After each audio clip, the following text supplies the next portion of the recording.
Chapter 5, Part 2, Diagon Alley. He grinned at Harry's amazement. They stepped through the archway. Harry looked quickly over his shoulder and saw the archway shrink instantly back into a solid brick wall. The sun shone brightly on a stack of cauldrons outside the nearest shop. Cauldrons all sizes. Copper, brass, pewter, silver, self-stirring, collapsible, said a sign hanging over them. "Yeah, you'll be needing one," said Hagrid, "but we gotta get your money first." Harry wished he had about 8 more eyes. He turned his head in every direction as they walked up the street, trying to look at everything at once. The shops, the things outside the shops, the people doing their shopping. A plump woman outside an apothecary was shaking her head as they passed, saying, "Dragon liver, 17 sickles an ounce. They're mad." A low, soft hooting came from a dark shop with a sign saying, "Ilops Owl Emporium, Tawny, Screech, Barn, Brown, and Snowy." Several boys of about Harry's age had their noses pressed against a window with broomsticks in it. "Look," Harry heard one of them say, "the new Nimbus 2000, fastest ever." There were shops selling robes, shops selling telescopes and strange silver instruments Harry had never seen before, windows stacked with barrels of bat spleens and eel's eyes, tottering piles of spellbooks, quills, and rolls of parchment, potion bottles, globes of the moon. "Gringotts," said Hagrid. They had reached a snowy white building that towered over the other little shops. Standing beside its burnished bronze doors, wearing a uniform of scarlet and gold, was— "Yeah, that's a goblin," said Hagrid quietly, as they walked up the white stone steps toward him. The goblin was about a head shorter than Harry. He had a swarthy, clever face, a pointed beard, and, Harry noticed, very long fingers and feet. He bowed as they walked inside. Now they were facing a second pair of doors, silver this time, with the words engraved upon them. "Enter, stranger, but take heed of what awaits the sin of greed. For those who take but do not earn must pay most dearly in their turn. So if you seek beneath our floors a treasure that was never yours, thief, you have been warned. Beware of finding more than treasure there." "Yeah, like I said, you'd be mad to try and rob it," said Hagrid. A pair of goblins bowed them through the silver doors, and they were in a vast marble hall. About 100 more goblins were sitting on the high stools behind a long counter, scribbling in large ledgers, weighing coins in brass scales, examining precious stones through eyeglasses. There were too many doors to count leading off the hall, and yet more goblins were showing people in and out of these. Hagrid and Harry made for the counter. "Mornin'," said Hagrid to a free goblin. "We've come to take some money out of Mr. Harry Potter's safe." "You have his key, sir." "Got it here somewhere," said Hagrid, and he started emptying his pockets onto the counter, scattering a handful of moldy dog biscuit over the goblin's book of numbers. The goblin wrinkled his nose. Harry watched the goblin on their right weighing a pile of rubies as big as glowing coals. "Got it," said Hagrid at last, holding up a tiny golden key. The goblin looked at it closely. "That seems to be in order." "And I've also got a letter here from Professor Dumbledore," said Hagrid importantly, throwing out his chest. "It's about you-know-what involves 713. The goblin read the letter carefully. "Very well," he said, handing it back to Hagrid. "I will have someone take you down to both vaults. Griphook!" Griphook was yet another goblin. Once Hagrid had crammed the dog biscuits back inside his pockets, he and Harry followed Griphook toward one of the doors leading off the hall. What's you know what in vault 713? Harry asked. "Can't tell you that," said Hagrid mysteriously. "Very secret. Hogwarts business. Dumbledore's trusted me. More'n my job's worth to tell you that." Griphook held the door open for them. Harry, who had expected more marble, was surprised. They were in a narrow stone passageway lit with flaming torches. It sloped steeply downward, and there were little railway tracks on the floor. Griphook whistled, and a small car came hurtling up the tracks toward them. They climbed in. Hagrid with some difficulty, and they were off. At first they just hurtled through a maze of twisting passages. Harry tried to remember. Left, right, left, middle fork, right, left, but it was impossible. The rattling cart seemed to know its own way, because Griphook wasn't steering. Harry's eyes stung as the cold air rushed past them, but he kept them wide open. Once he thought he saw a burst of fire at the end of a passage, and twisted round to see if it was a dragon. But too late, they plunged even deeper, passing an underground lake where huge stalactites and stalagmites grew from the ceiling and the floor. I never knew, Harry called to Hagrid over the noise of the cart. What's the difference between a stalagmite and a stalactite? Stalagmite's got an M in it, said Hagrid. And don't ask me questions just now. I think I'm going to be sick. He did look very green, and when the cart stopped at last beside a small door in the passage wall, Hagrid got out and had to lean against the wall to stop his knees from trembling. Griphook unlocked the door. A lot of green smoke came billowing out, and as it cleared, Harry gasped. Inside were mounds of gold coins, columns of silver, heaps of little bronze newts. All yours, smiled Hagrid. All Harry's? It was incredible. The Dursleys couldn't have known about this, or they'd have had it from him faster than blinking. How often had they complained how much Harry had cost them to keep, and all this time there had been a small fortune belonging to him buried deep under London. Hagrid helped Harry pile some of it into a bag. The gold ones are galleons, he explained. 17 silver sickles to a galleon and 29 newts to a sickle. It's easy enough. Right. That should be enough for a couple of terms. We'll keep the rest safe for you. He turned to Griphook.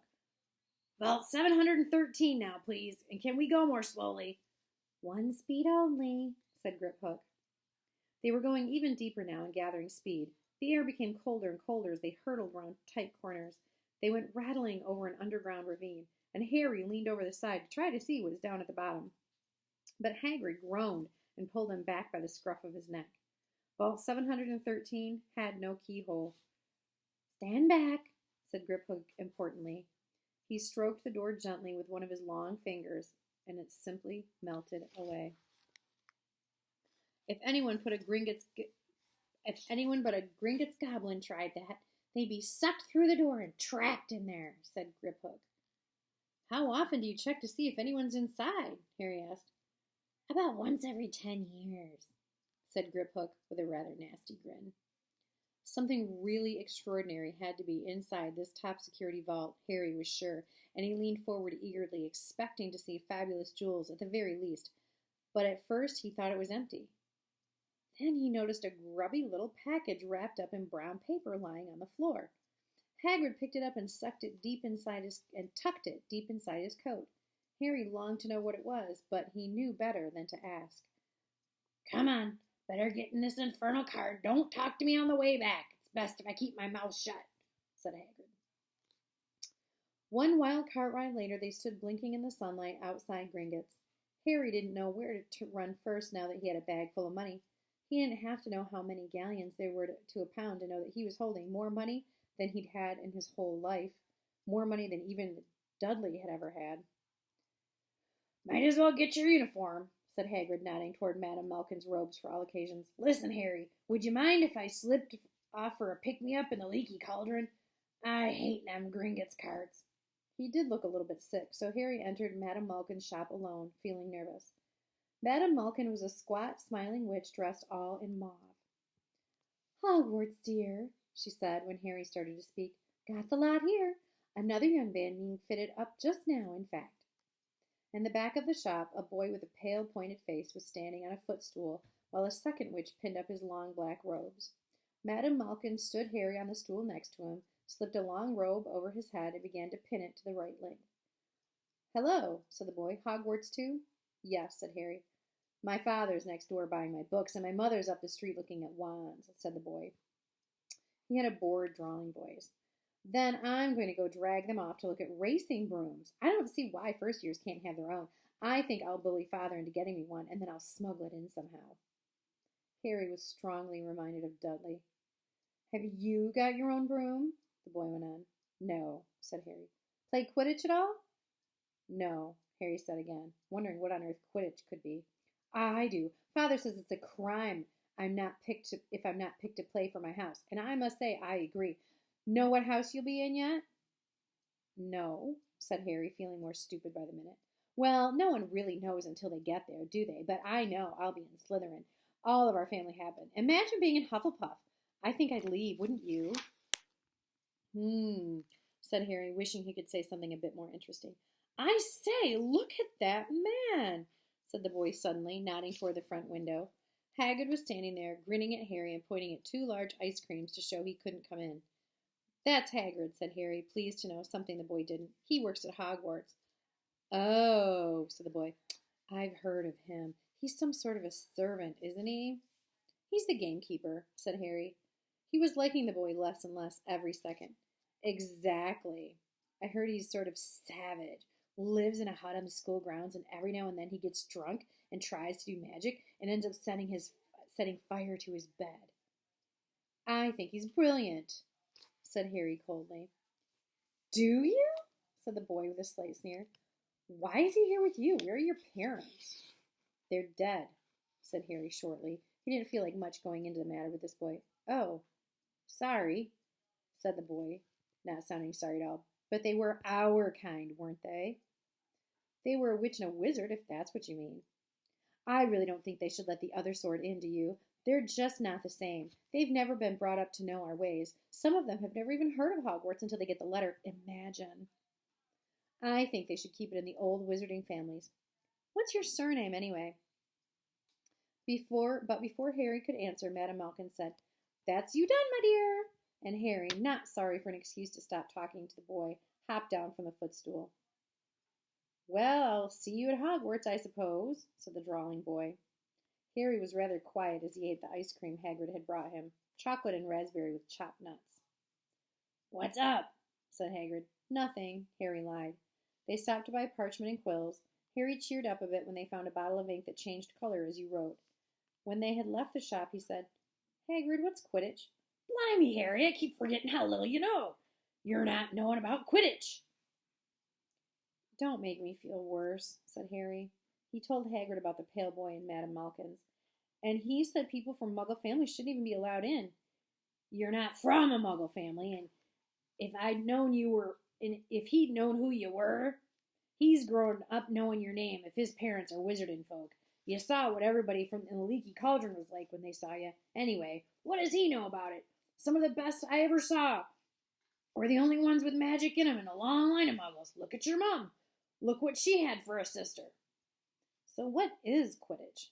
"It's our sport. Wizard sport. It's like soccer in the Muggle world. Everyone follows Quidditch. Played up in the air on broomsticks, and there's 4 balls. Sort of hard to explain the rules." "And what are Slytherin and Hufflepuff?" "Schoolhouses. There's 4. Everyone says Hufflepuff are a lot of duffers, but—" "I bet I'm in Hufflepuff," said Harry gloomily. "Better Hufflepuff than Slytherin," said Hagrid darkly. "There's not a single witch or wizard who went bad who wasn't in Slytherin. You know who was one." "Well, I'm sorry. You know who was at Hogwarts?" "Years and years ago," said Hagrid.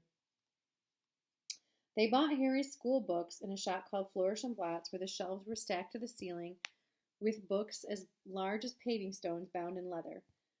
Books the size of postage stamps in covers of silk, books full of peculiar symbols, and a few books with nothing in them at all. Even Dudley, who never read anything, would have been wild to get his hands on some of these.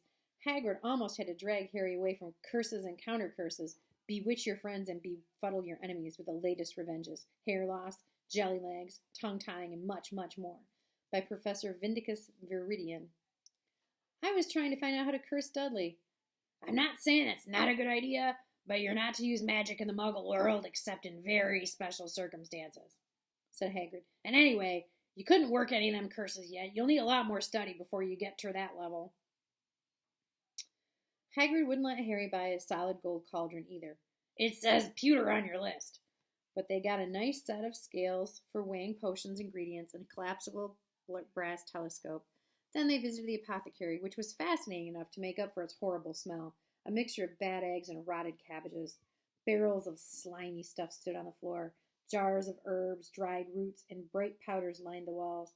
Bundles of feathers, strings of fangs, and snarled claws hung from the ceiling.